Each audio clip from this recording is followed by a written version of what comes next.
Now, when I restored my RD400, I did not take any shortcuts, spare any expense.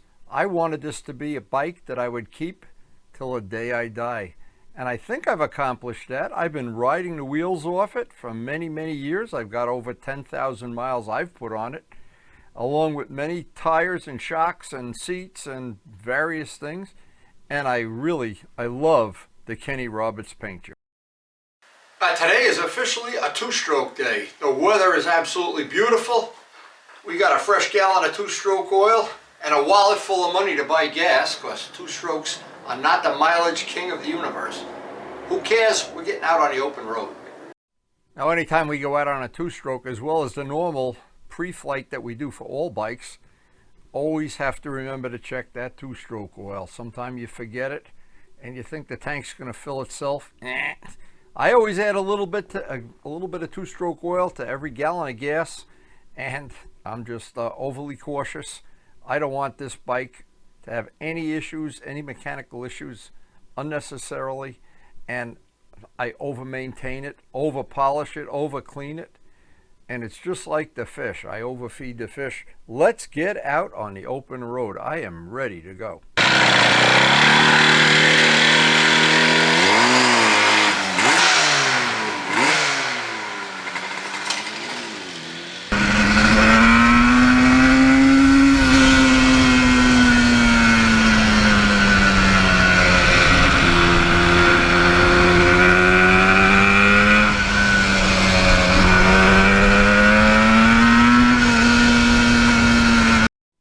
Anytime I commit to restoring a motorcycle, and of course I've restored a few of them, and what happens is, in the middle of it, I start getting fussier and fussier and starting to replace things that I didn't think I'd replace in the beginning. I replaced that headlight and the little things that you don't even see, the tire valves, the caps, all the polishing of the engine parts, one by one by one. There's just on this motorcycle in particular, there's just a lot of little details that you don't really notice until you look at it really, really close.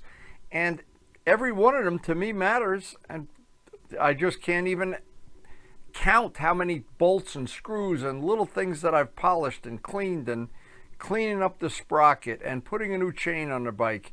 Total restoration.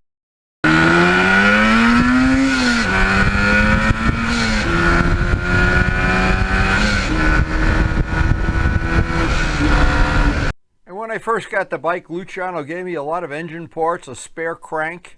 I had an extra spare set of heads that the late Kenny Augustine had done some machining, tricked out. But in the end, I wanted to put the bike back to stock for longevity purposes.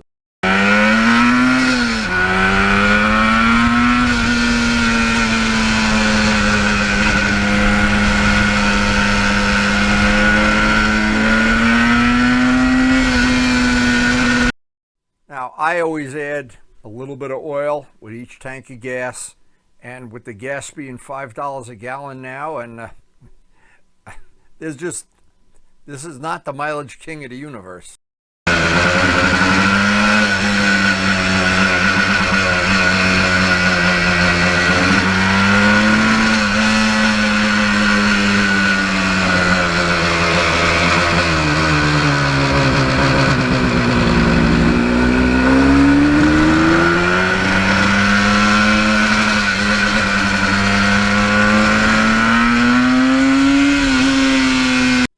Little extra oil is just insurance, and just in case we do get a little aggressive with the bike once in a while.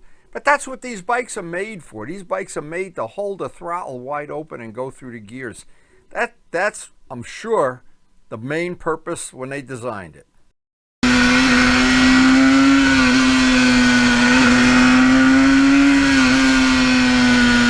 Now, the combination of lightweight and nimble handling and the back roads like this, especially when the roads are a little slippery or right after it rains, this bike just gets more and more exciting with every mile that goes by.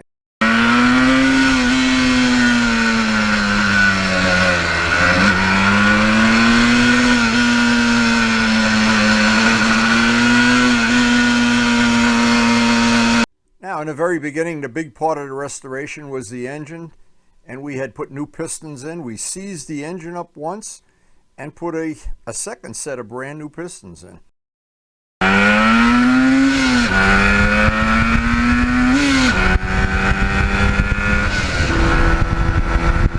This bike just loves the back roads. There's just no substitute for the back roads.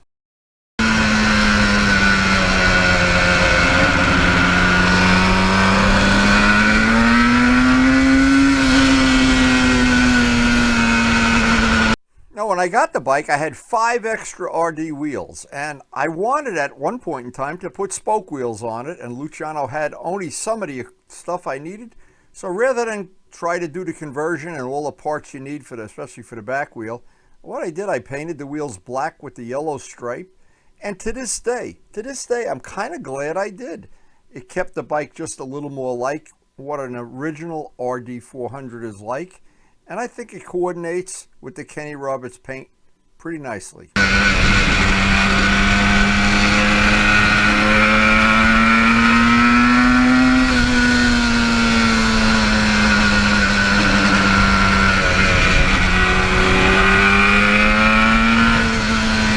And I'm not sure any bike I ever spent the time and energy and labor of love restoring, none of them I don't think are any more better value for the time that I've spent and the energy.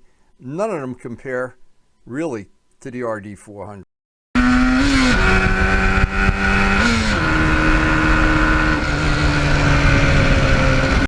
Another thing, my rear master cylinder is from an R6.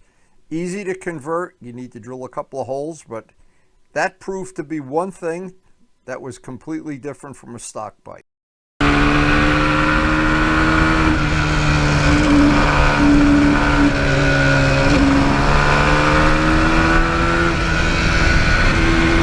Now, I keep notes on everything I restore, and this bike, somewhere around 600 hours of my life tied up in a restoration, and I couldn't think of a better thing to do with those 600 hours.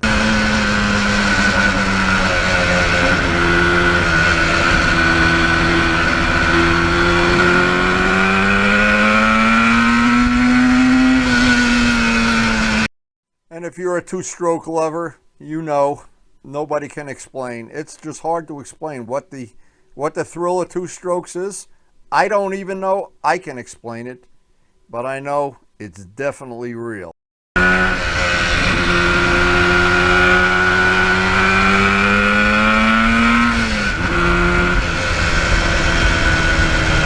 Now, in a modern world with a lot of modern motorcycles and cars and everything, it's just wonderful to be able to take a step back in time and relive a simpler, much simpler time.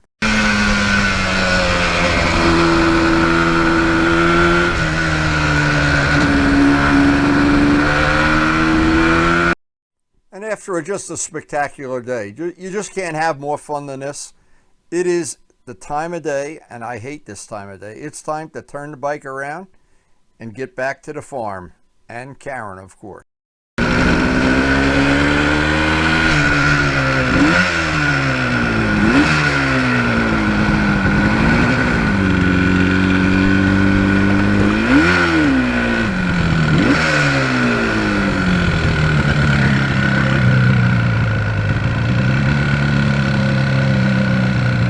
I'm not sure you can have more fun than I have every time I ride this bike. This 1977. I don't have a lot of things from 1977 still in my life here, but I have this, and it's worth all the effort I put into the restoration. And every time I ride it, I appreciate it even more.